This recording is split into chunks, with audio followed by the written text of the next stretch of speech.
bit more toward that top side. Because now for Axis Empire, you have Shine that's been able to have a split now underneath his blood belt and has looked rather dominant in almost every matchup we have seen. And he was the man that almost single-handedly took down Mega in the spring split. Shine was the substitute for Axis eSports last split.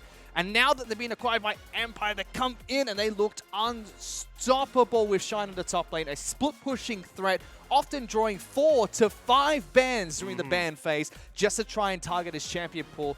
He also did cost him a couple of those games in the grand finals due to some mistakes, which he has tried to stop making in the summer split. Yeah, and then we have Lloyd, who came up from the bot lane once again, now into the jungle, will be going up against Caspiel. Caspiel also had a stint with Mega Esports in the early part of this year. Didn't go so well and left the team, so has an opportunity to get a little bit of revenge. But mid lane is the other matchup we need to focus on. Karina going up against G4. G4 playing Zoe as well as Talia to clinical perfection this split, and it's something that Axis Empire have struggled against multiple teams so far, and Karina just looks like he's out of this meta at the moment. You can see his 3 wins on Victor, his pocket pick, something that's not picked conventionally in the mid lane at the moment, but all his other meta picks have been failing in that mid lane so far. And then you take a look toward the bot lane. We're going to have a pretty hotly contested champion pool. Xayah, Kaisa, and Sivir most played for both of these AD carries. The 2 supports here, Chili as well as Pop, have had a fantastic split so far. Nominated for MVP multiple times. Pop coming back to the grand final stage. Chili coming in for the first time. And Pop as well, you've got to talk about him. Last split in the grand final situation, Mega had no substitutes registered. He was rushed to the hospital in the morning, checked himself out to make it 2 hours before the tournament to make sure his team could play in that grand finals and play throughout that before going back to the hospital afterwards. Yeah, Pop making his way down to the LST from Korea, was on KEG Seoul for a couple of years, has actually gone against some top caliber rosters and has performed well. We'll see if that can carry over as we're going to go ahead and load into our first ban and pick of our grand final. And we'll see what these teams want to prioritize. Axis going to be on your blue side, Mega on the red. You can see Swack as well as Warlock on your screen, so we'll have to see what they're going to bring to the draft phase in this first game of the best of 5 series. And again, if you're Mega, you're really looking to try and take away some of these key priority first pick champions, as they are not on the blue side of the rift for this first game, and also try and target Shine's champion pool a little bit. He has a lot of great split pushing threats. I'd like to see how they're able to deal. I would like to see them deal with that during the ban phase first, because a lot of times Shine is given little to no respect top side of the map. He gets a priority pick in the top lane. When he's on blue side, he's happy to pick it early so that they can show his pick first, try and get counter picks elsewhere since they don't have last pick. And he has punished so many teams for not taking away key champions in his champion pool. Well, let's see, we're already through our bans. Immediately see some key picks. Xayah being taken away from both AD carries. And Caspiel's Nocturne not going to be available here in Game 1. That was what Axis was able to use during the regular season to take down a game off Mega. Immediately, though, Renekton going to get locked in. And I like that. We lost to Nocturne. It was one of the few games in the split that we lost against a team that wasn't Win Esports. Let's get rid of it. Make sure Caspiel can't pull out his pocket pick. At the same time, during the semifinals and the quarterfinals, both Detonator as well as Win Esports were throwing 4 to 5 bans at Caspiel. They feel like he has a very weak champion pool, only a handful of picks that he can use, and in fact he picked up Kha'Zix in one of his games, which he did eventually win with, but it was a questionable pick at best. And now they're going to even try and take away one of his signature picks of Gragas, taking that over towards Lloyd. And on top of that, too, that does deny your combo Yasuo that they were able to use during their semifinal, along with Carino bringing that out as a pocket pick. So now Axis have to try and go brute force, it would seem, here, and try and lock down the meta right away.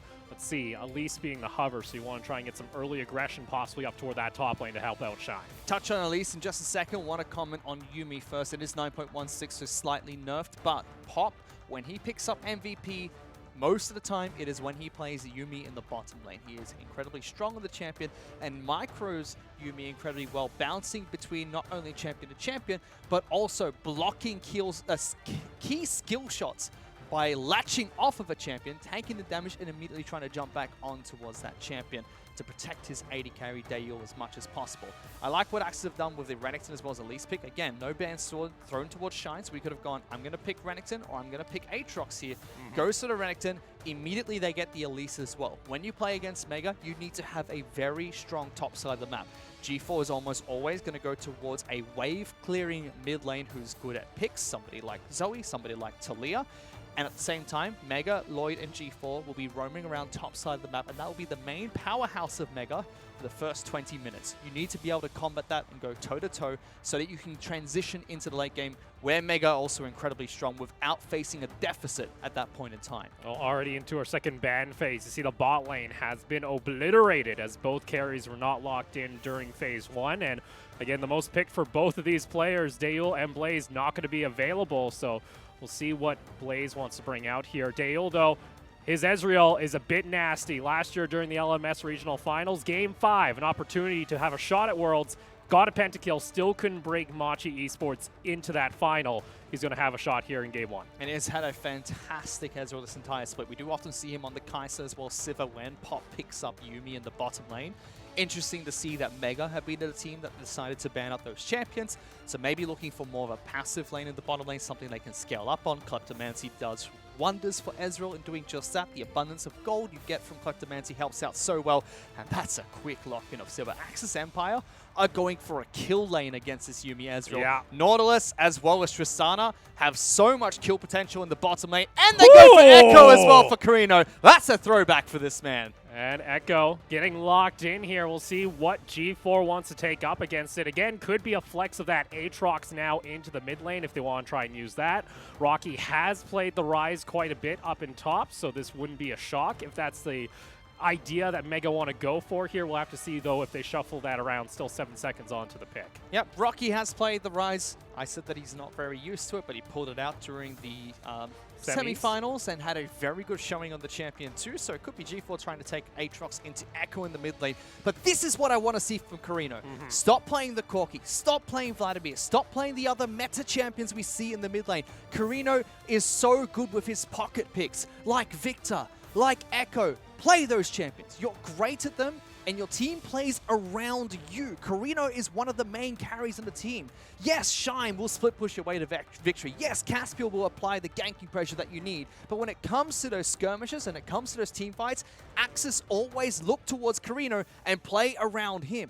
And I love that. Game 1 of the best of 5 is gone. Let's go Echo. No, try and go for something aggressive early. You have that Renekton, you have that Elise. Try and force something on the top side of the map and try and slow down Mega, because Mega likes to play fast themselves, and if you're going to have an Ezreal Yuumi in that bot lane, there's an opportunity to try and expose that.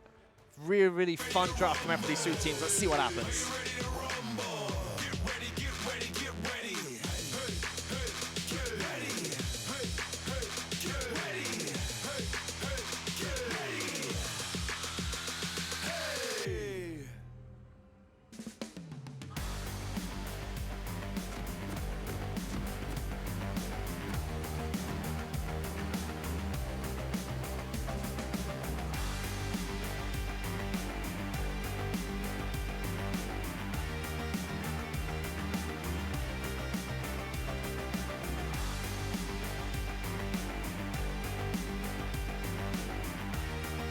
Welcome to Summoner's Rift.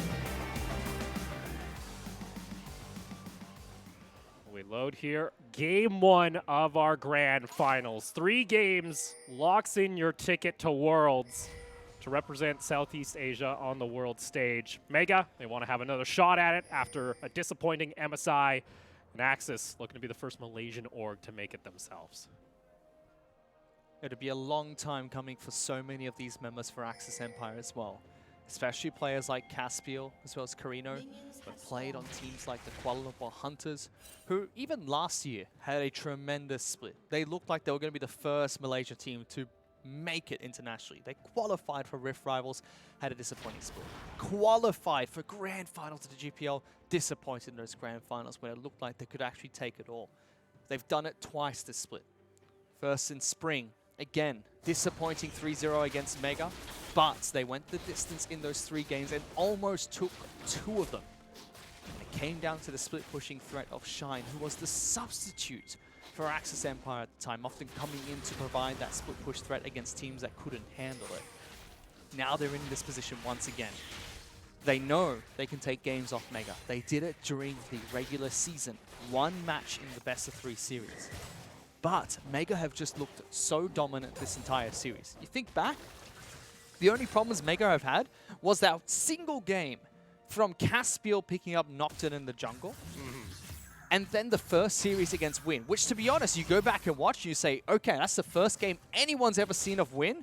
And Win was still struggling against Mega. Mega was able to take inhibitors off of them.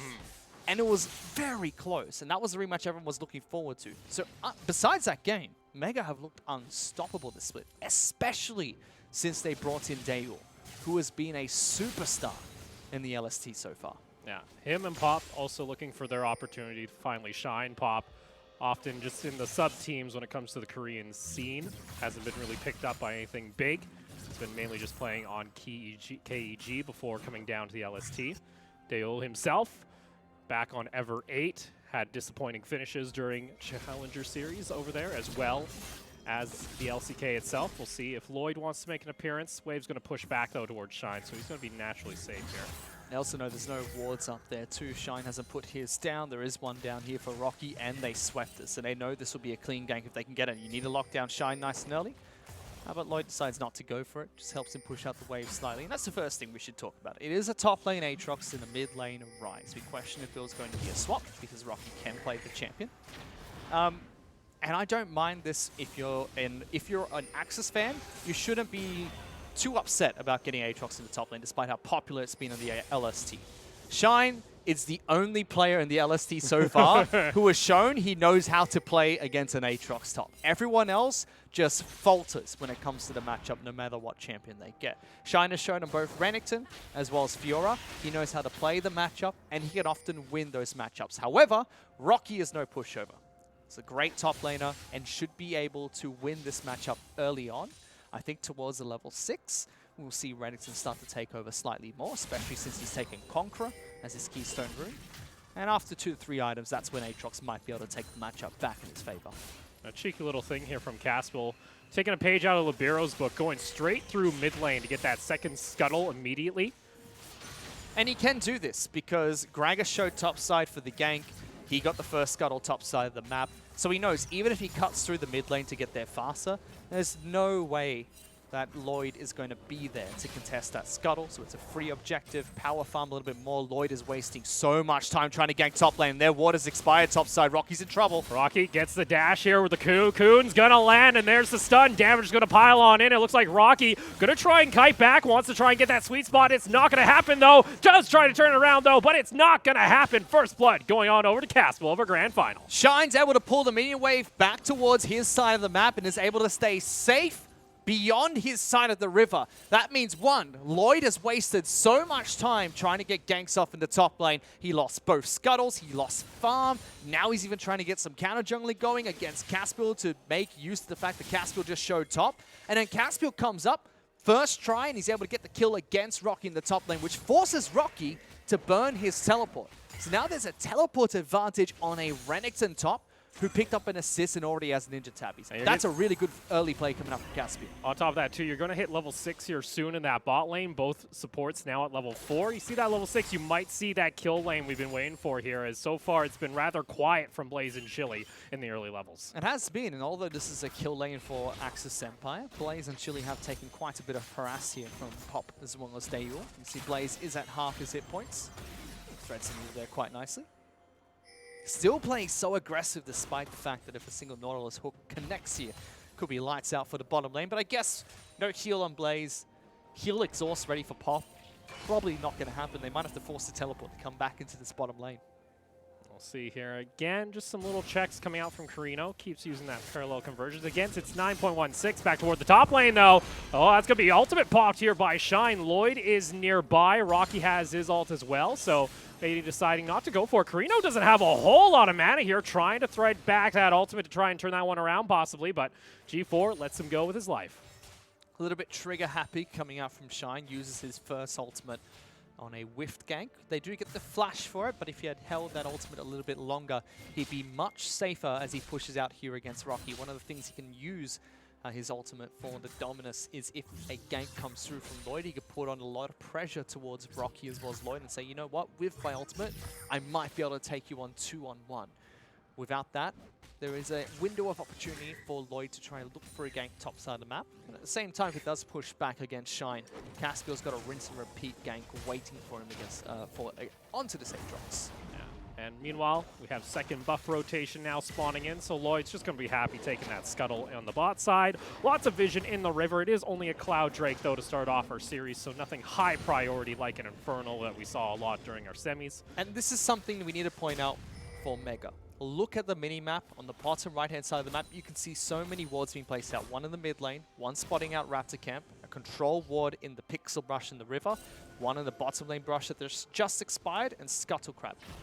Now think about Mega as a team. They're going to be focusing on the top side of the map. We've seen Lloyd pathing towards top lane ganks over and over again in the past 7 minutes. Hasn't been able to get one off, but that's where his main focus has been. Yet they still are able to provide the vision for Pop as well as Daewoo to stay safe in the bottom lane. And that's one of the key characteristics of Mega this split. Although the Thai trio do play towards top side of the map more and look for skirmishes on their top side of the map, they're still able to keep the Korean duo of Daewoo as well as Pop safe in the bottom lane due to the abundance of vision control they provide in the early game. So really well played coming out from Lloyd as well as Pop and G4 to make that happen. Shine and Caspiel just going to go ahead and walk over that ward. Rocky puts that one down, so he's got plenty of safety. And the wave going to push back towards Shine, so that Aatrox is going to be able to get a free back. Currently sits about 2 waves ahead of Shine here, so even with that one death, has still been able to do just fine in the matchup here for Rocky. It's all about the teleport for the next 2 minutes, though. If Axis Empire can make use of Shine's teleport to either get a kill topside map, a kill in the bottom lane, that could be a success in shutting down the top side, but G4 might be in trouble. G4 going to use that Realm Warp as fast as he can. Flashes back to safety, able to avoid the cocoon. Well played, but Caspiel, he's been running around Summoner's Rift at the moment, Opal getting objective after objective. Early game securing both scuttles, then a kill top, a flash top, and now a flash mid against G4. Realm Warp popped, very well played by G4 to avoid the stuns coming out. Good attempt coming out from Axis Empire, but they really need to make use of, again, this TP play topside. Shine is not on a late game split pushing champion, so he needs to make these early game skirmishes and teleports potent for Axis Empire, because if we do get towards the 25-30 minute mark, since he is not on a split pushing champion, you'd have to say on paper, Mega look like the better team fighting teams. That's what their team plays towards time and time again, and their composition looks good for team fights as well. And with all this top pressure coming out from Caspiel, trying to make plays happen both mid and top, you still look at each individual matchup. CS differences are starting to stack. You also got Klepto that's going to be run on that. Ezreal, that's the whole reason right now Mega still sit at a 300 gold lead, even with Axis with the first blood bonus. Ramping up towards the late game. And Daewoo and Pop will be really happy with this position. Hooks on. Oh, Chili, nicely done there. Gets the ultimate, but not enough damage as Blaze was caught in the final chapter, so getting disengaged coming out here from Pop. Yeah, Pop happy to pop the ultimate just to make sure he can secure the disengage for his team. Oh, Lloyd going for a cheeky steal. Lloyd a bit upset about that one. Lost his ultimate and didn't get the Scuttle Crab, so Caspiel's just going to try and force a Rift Herald. Yeah, without the ultimate there from Lloyd. It's a lot of pressure taken away. Yeah. The only thing is, Karina is a little bit low on mana here, so if they do go for a big skirmish, you wouldn't really have your mid laner, but Lloyd as well as Rocky decide to give that one up, and Caspiel, hats off to him. I think Caspiel has had a disappointing split in comparison to the caliber of player he has been on teams like Olympic Hunters and Spring Split Caspiel, who look like an absolute beast. His regular split has been quite poor. Coming into game 1 of the grand finals and the semifinals we've seen, he's been looking fantastic. However, Blaze in some trouble. Gets the ultimate off and gets G4 out of the way. Doesn't he have to burn a flash there to escape? He does have teleport to get back into this bottom lane if he wants to get back quickly. That's the Rift Herald being popped immediately top side of the map. So Axis really want to try and force something here for Shine. Unlock the Renekton. And just to touch on it quickly before we went into that bottom lane point, the reason why I say he's having a great game so far is, again, his objective control has been phenomenal here for Caspiel. So really well done. I like the start to this. I just like to see what else he can get from this. He needs to continue being proactive for the next 10 minutes Because if Axis can't get a 2,000 to 3,000 gold lead, Mega will slowly start to scale up and they'll look brutal in teamfights. G4? G4 gonna get slowed here. Caspiel's coming back for another gank. G4 has Flash on cooldown, and Caspiel's gonna be able to pick up a second kill. And it's not the caster's curse anymore, Opal. We say Caspiel needs to make something happen, and he absolutely does. That's now 2 kills to Spider-Woman here. Looking fantastic on Elise, getting objectives left and right. Also love that Axis Empire made the call to say, hey, let's just get some turret damage on the top side of the map and take away 2 of the turret plates. And it does sound like we're talking about Axis Empire a lot in this early game, and that's because they are the early game. They need to make something happen. They need to make something happen here, because Mega will scale up, and that's where Mega will be the focus, but that's a big hook. Big hook is going to land. Blaze, though, gets trapped once again by the final chapter, and Mega's bot lane here are favored in the trade as Chili's brought down to 300 health. This is really nice coming up from Pop. He understands that he doesn't use that ultimate. He's going to be in a lot of trouble. Constantly getting harassed back and towards both Chili and Blaze, punishing them every single time they go for those initiations. And it's forced them out of lane quite a few times, giving a turret plate over towards Daeul, as well as 20 CS of an advantage to the Ezreal, who already has the mana immune stacking and a Sheen to boot. So Daeul really farmed up. Kleptomance is going to help him out. He's got the free boots as well, giving him the free 300 gold to spend on other items. So bottom lane's going incredibly well for Mega. And Tristana has a pretty poor mid game. Great early game burst, especially when she hits level 9. But once you get towards level 14 or 15, the 20-minute mark, where you have your first big item and maybe half of your second, Tristana doesn't have a great time because you don't have the 3 items for the crit. You're not able to jump around in team fights as effectively without being killed. Whereas Daeul's going to have a perfectly fine time. He's got great items to sustain through the mid-game. Will have lots of burst damage because he's Ezreal. He's a caster carry. And Blaze will now be really going, well, early game didn't work out on Tristana, didn't get any kills. Now I've got to try and get to 3 items on Tristana to force some fights later on. But Carino looks really strong at the moment, taking fights against G4 every chance he can in the mid lane. Yeah, not able to get that parallel convergence. Meanwhile, Lloyd was nearby, so Carino's just going to go ahead and back off. Might see a little bit of invade here with Caspiel, as looks like Rocky putting down that control ward, so they want to see if they spot anybody out here going for this invade. This is Mega actually good scouting coming out. And they scattered out, but Lloyd did go back to base, so if they wanted to commit to this red buff, Caspiel will be able to take it, has the blast cone to disengage if he needs to, so still trying to secure as many objectives as possible. And that Rift Herald use was able to net them 2 turret plates. So they pick up 320 gold. Mega, just due to the natural pressure they have in some of these lanes, able to pick up even more for themselves. And even pressuring for first turret bottom lane. No teleport available for Blaze. Daeul and Pop have single-handedly won bottom lane in a 2-on-2. No help required. Fantastically done.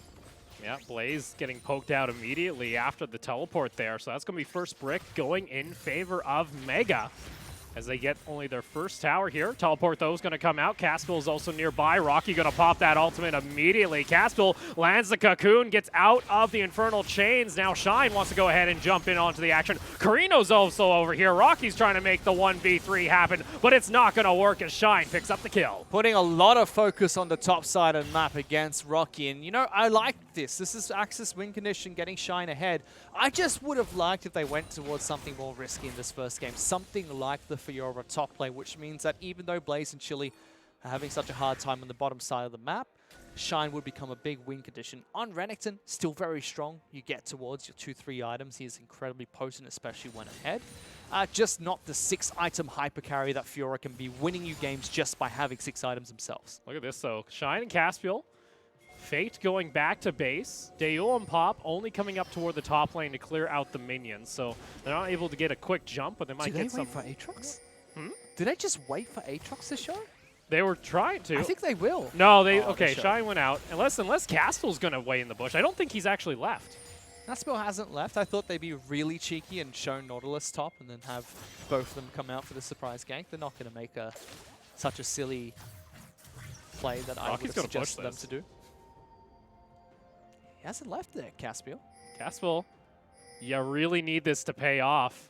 There's a lot of time being burned. This play has to work. Shine gonna jump Oh in. my. Beautiful cocoon comes out from Caspiel, and that's what you need to find. Rocky, oh, he gets over the wall though with the flash, and Caspiel ends up using the repel just a little too early. Flashes the fat part of the wall, so Rocky, although he's being pressured so heavily in this game, still able to perform under pressure. He's still even in CS, despite the fact that he's died twice. He's able to escape that gank. That's not the first gank he's escaped in this game so far. So hats off to him. Lives to fight another day, and Axis are really investing in resources top side, which means opportunity opens up in the mid lane for Lloyd to come in with Daewoo and Pop and create a lot of pressure again. Every time we pan towards Blaze and Chili, they've been chunked out to below half health. Again, another true shot barrage connects. That's now a 40 CS advantage on Daewoo. Meanwhile, top lane, Axis will be able to find their first tower of the game. Caspiel not able to connect there with the cocoon. Well, that's going to be an early Trinity Force coming online here quite shortly for Daewoo. He's been able to farm up a storm so far, keeping on par with his regular season 10 CS per minute. I like this choice coming out from Daewoo not to go towards the Iceborne Gauntlet. He is so far ahead, he needs that damage. Shine's fine. They can't do anything against this crocodile. Lloyd just passed him by, giving him a hug. But I like his choice going towards Trinity Force. His top side's being brutally murdered at the moment. There's a lot of pressure being put up there, and he is accelerating ahead of the competition. Going towards Trinity Force will give him a lot more damage, especially in the late game. You can see Pop again trying to dash out, block some damage coming towards Daewoo. Doesn't work out there, but Carino hunting. Carino on the hunt, could look for a dive, decides not to go G4? for it. Oh, G4. Oh no, G4, if he tries to go over the wall, they're waiting for him already. He gets knocked up all over the place. That's going to be a shutdown now onto the Elise. Oh, I would have liked that gold to go over towards Blaze. Caspiel now has 3 kills for himself. And yes, his pick potential and burst is going to be a lot stronger now, but you really want Tristana to get towards those first 3 items as fast as possible, especially with the early game not going in her favor, just being even and not slightly behind Ezreal. But still a great pick, able to lock down G4. Meanwhile, though, all this gold's being funneled onto the Ezreal. They're almost able to knock down the first-tier tower in mid lane. And he's starting it again, Opal. He's about 50 CS up ahead of Blaze. Looking for the Flame Horizon once again. Here's a big fight, though, for Infernal. Who's going to be? It's going to be Daewoo joining in onto the fight. They're able to secure it, but, oh no, Caspiel, he doesn't have a blast cone to go over the wall. He has to flash out to safety. Another teleport coming into the mid lane. That's G4 just making sure that they can't respawn here for this first-tier tower in mid. Oh, I thought that was going to start off as a big fight. This was just a simple pickle towards G4. They didn't see him rotating around. No wards to spot him. He tries to do the same escape that he did in the first gank towards the mid lane, but you just can't escape all that crowd control as well as the maneuverability of Elise as well as Tristana. So, Infernal being picked up. 10% extra AD as well as AP to his team. That's going to come in handy for some of the champions they picked up. I mean, actually all of them except for Nautilus. Renekton and Tristana are going to build a lot of attack damage. Elise and Echo are going to build a lot of ability power. So very potent on the Axis Empire and helps them out if they do go towards 25, 30-minute fights where Mega should be strong, giving them a little bit of burst they might need to close out a fight that would have otherwise gone in Mega's favor. They haven't traded anything back for this except for lots of damage. Oh no, mid lane turret's been taken down now, so they trade the mid lane turret for that. So they get a long-term advantage here for the short-term gold, and that's gone in favor to Mega. But Mega have also opened up map control. Mid lane turret's still relatively healthy. Bottom lane turret is incredibly healthy at the moment for Mega. So they've got a lot of control over this map. Yeah, you know what, you guys? Yeah, you get it. Yes. Oh, meanwhile, mid lane, though, Chili, Predator's being popped. Blaze needs to get over to safety. Your Nautilus is long gone, and Blaze now finally going to rocket jump over. Consequence of mid lane turret being taken down. Mega can walk wherever they like around this mid game, and they wouldn't face too many repercussions unless majority of the Axis Empire team is waiting in Fog of War, waiting inside the red side jungle. In that case, just a simple pick on towards Chili, and most importantly, that's a stopwatch being burnt on Nautilus, so Chili won't have that for a future engage that might have gone much better for Axis Empire. You can see the gold here. Daewoo is at 7,900 gold. Blaze is at 6,000. Yeah, it's been a bit of a shutdown. It's almost 2,000 gold lead for the 80 carries. Without any kill. Yep. That's completely just because of your Klepto and your farm advantage. And Blaze is still waiting for 1.5 more items. He's got the Zeal complete, needs to complete that into a Rapid Fire or a Static Shiv, and then get the other one that he doesn't complete later on. Gold's going to be accelerated even further now that Mega able to take down the top lane turret. Meanwhile, for Daewoo, he's got Trinity Force as well as the completed Mirror Mana. His power spike is now. Yes, you could wait for the Bork, which it looks like he's building towards, but he's got 45% cooldown reduction on Ezreal. His 2 key items that hurt so much with a Mystic Shot, he is ready to fight now, and I wouldn't be surprised if Mega starts setting up for another objective, like going towards the Baron and trying to control that area, or potentially waiting for that next dragon to spawn and trying to fight around that area.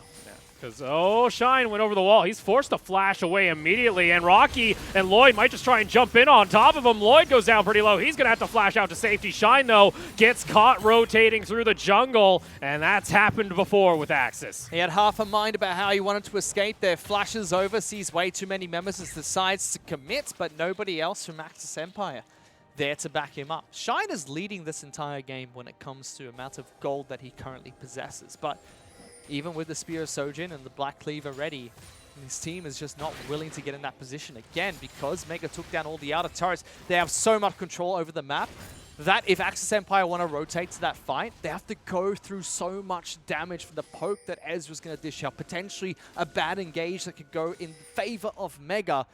Now Mega have the opportunity to set up for a Baron play, and they are the ones in the driver's seat at the moment.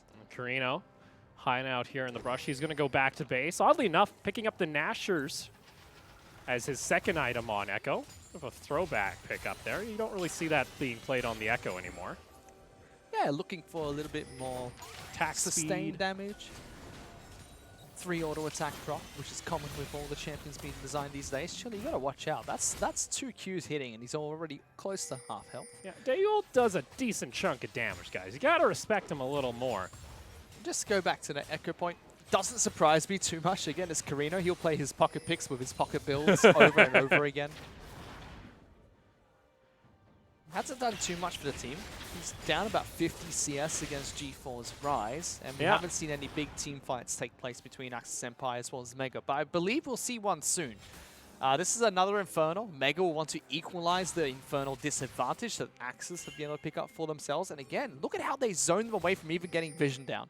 One ward in the mid lane, just Dayud poking at the Elise, threatening him with damage, controlling the Dragon Pit so that when it does spawn, Mega are the first team to the objective, and Axis need to waddle through the rest of Mega to try and get there. Chili going to go for the hook. It's now going to be a 5v4, though, in favor of Mega. Shine's nowhere close to the party. Now coming up the river, but it's too late. Chili's already taken down, and the cast is going to get Caspiel over toward the side. Shutdown going on over to Dayul, and Carino going to try and time warp, but it ain't going to happen. It's a double kill on the Ezreal, and Mega now with control. They controlled the map beautifully, Opal. It's 24 minutes into the game. This is where Mega come online, and the item spikes, power spikes are showing as well. Again, that was all about map control. All the outer turrets are down, so they can clear out the wards over by the Dragon Pit. They can set up for it first, and Blaze don't walk in there. Oh, Blaze going to use his ultimate, but G4 still connects, and on top of damage, it's now going to be going worse here, as that's going to be Baron now for Mega. And you can see how Axis were like, well, we need to path towards the Dragon. They do the right thing and say, let's group up so we have strength in numbers. But there's so many great tools coming out from Mega at this stage in the game to disengage and still deal damage during a 5-on-5. Axis Empire going to try and force a fight, so we'll get back to that point later. Yeah, fighting for this second Infernal one. Try and get a bonus here. They need to burn it down immediately, going down to 900 health. But it's going to be G4 stealing the Dragon away, and Shine will go down with them. Caspiel, he's stuck in the pit. He's got Flash available, but he just decides to accept his fate as Dayul will go on a killing spree. That was simply a desperate move being made by Axis Empire, saying they didn't get the early game going the way they wanted. Mega have their current power spikes. If we don't find a pick here, Mega going to snowball out of control with the Baron and equalizing the Infernal disadvantage. That was a Hail Mary play that just didn't work out for Axis Empire, and you'd expect Mega to take an inhibitor here. And just like that, this lead's starting to snowball out of control. Those are auto attacks onto Blaze there. G4 can just step up. Chili, you need to show respect to the old guard of Mega, as Carino's going to maybe try and do something here, but that's 4 members strong, and the inhibitor's going to start crumbling. It just looks like Axis are running out of win conditions. Mega have the superior team fighting composition. Dayul is at his item power spike, and he's about to go back and pick up his Blade of the Ruined King, increasing the amount of power he has. Look at this rotation, too. G4 using the Realm Warp right away. pushes the team up toward the top side here. Lloyd and Rocky also nearby. Mega are going to keep on going with towers here with the Baron buff. They can. They're so strong. You look at the couple of Qs being thrown out here by Daeyul. Every single Mystic shot chunking about 25% of anyone on the side of Axis Empire's hit points. They don't have anyone that's tanky right now. Your tankiest player is Nautilus, and he's a support. That is a disaster. Shine trying to pick up a few items. Got the Dryham's Fist being picked up. Black Cleaver does give a bit of resistance stats, but Daeyul's just going to rip through everyone. He's gone back, picked up his Blade of the Ruined King, and he got a Hex Drinker. And if you saw the damage Caspiel did in the last fight to him, Hex Drinker makes sense, but oh my, he's taking so much from Rocky. Meanwhile, though, they might trade jungle for jungle here as Lloyd gets to safety. Rocky looking to hunt down Caspiel. Has no flash available. Just comes off cooldown, actually, and he gets himself over to safety. But now Chili once again falling here as Daeyul now picks up his 4th kill of the game. True Shot Barrage also lands on target. Getting a double kill here. Now a 3v5 in favor of Mega. This is the difference between Spring Split, Mega versus Axis, and Summer Split, Mega versus Axis. Spring Split, you could say, yep, Axis are definitely the underdogs, maybe 30% in their favor. You look at the new roster for Mega, you say, no, that's gone down to at least 15%. Daeyul has looked unstoppable this entire split. Goes up against a kill lane with Yuumi in his back pocket. Nautilus has always done well into the matchup, and they shut down the lane 2-on-2. Blaze constantly using teleports to get back into the lane, and they lose their bottom turret naturally. The whole time, Axis have to juggle the pressure top side of the map while trying to get Shine ahead, and Daeyul just snowballs out of control. This man is a monster and incredibly strong at the moment.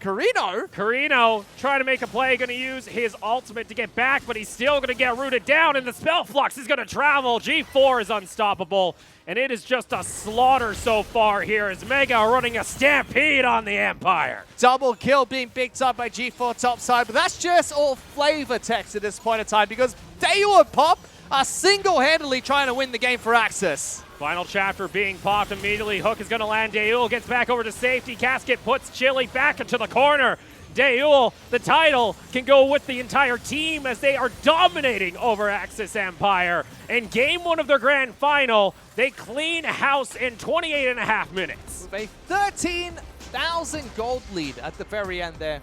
Warlock said that he's not trying to be cocky, he just thinks it's going to be a 3-0 going their way and a 3-1 at worst. And they come out swinging in game 1. Axis throw all their resources to trying to get Shine ahead. But again, comes down to he's on Renekton. You get Shine ahead, that's great, but he needs to do something, especially when his bottom lane has an early and late game power spike and a mid game trough where Mega are incredibly strong. And it's just that snowball. It's just 1 or 2 small mistakes made by Axis Empire, and it's just easy for the side of Mega to take control. That Baron buff, I think that power play ended up being a 6,000 gold lead at the end there. And then they just accelerated. It was almost 10,000 there at the end, and that was close. That at 20 minutes, that gold lead was only 1,000 for Mega. Yeah. That's just how fast they can excel games. But it's also Mega understanding their win conditions. This is something I think Warlock has learnt incredibly well by one, being coached by Cabbage in the past, transitioning into an assistant coach, learning under Big Fafa for the Spring Split. This is something I think Warlock has learnt very well. Understanding how the team should play around their win conditions. And I think Swack as well, for the side of Axis Empire, has a firm grasp on this. You can see how much effort they put into saying, Caspiel, you need to make things work, allowing the team to set up for that. But again, I just really want to question, you're getting Renekton ahead. This is not Shine's Fiora. No. This is not Shine's Jack. Something where you get him 3 kills, game's probably over if your bottom side doesn't go 0-5. But he's on Renekton, he needs to make things happen. He got the teleport advantage, no plays made bot, no attempt to try and salvage that bottom lane. Whereas Mega, you look at the early game, sure, top side's going to die. You've got 6 wards bottom side of the map and saying, Daeyul and Pop, you just do you, and you just win the game for us at 20 minutes. Because that was a straight up 2v2. We didn't see any jungle intervention in the bot lane for the first 15 minutes of the match. And Mega knew. Mega were playing towards top side because that's where all the pressure was. If they can alleviate some pressure, maybe lose 1,000, 2,000 gold at 20-minute mark like we saw. But then if they just get the wards down for Pop and Daeyul, allow them to get that natural lead, when they get the 2-item power spike, they're just unstoppable in some of these team fights. And Caspiel here, getting caught out. This is we saw this also too with Shine here in game 1. Axis just finding themselves caught out a little bit here through the jungle. And at this point, it was pretty much lights out already. Mega already had the Baron buff. They were already taking these fights, and they were just unstoppable. Daeyul just steps up and goes, you know what? Here's the icing on the cake. Whoop, whoop. Quick and easy snipe there, picking up the double kill. And if you're Mega so far, it's pretty much the game plan as things go here for Axis Empire. We heard, you know, from Swak during that pre-game interview. Maybe we got to start seeing some of these pocket picks show a little earlier. That's something we do have to question. Carino known for his pocket picks, known for his Echo in the past.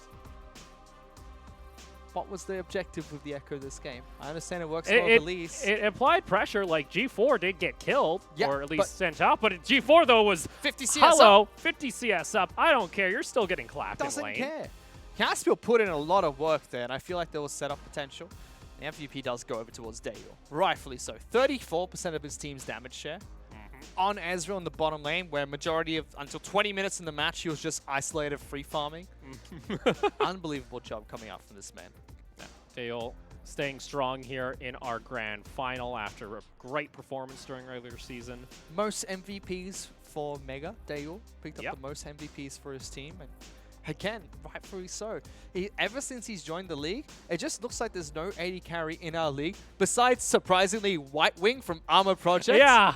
Who was the 7th place team in the LST. But he had like second He was to the third. only person that could go toe-to-toe against Daeyul, Yeah. and everyone else just falls that 50 to 200 CS difference, unless he's playing Sona, where it doesn't matter what your CS is, he's just going to press RQ and you're dead. Yeah, at that point, he's going to be farming champions. That's what the CS number actually is. That was very impressive, and I think what everyone expected from the matchup between Axis and Mega. Axis attempting to get top side ahead, whereas Mega saying, you know what, we'll weather the storm, and then 20 minutes comes, we've got our power spikes, we're ready to fight.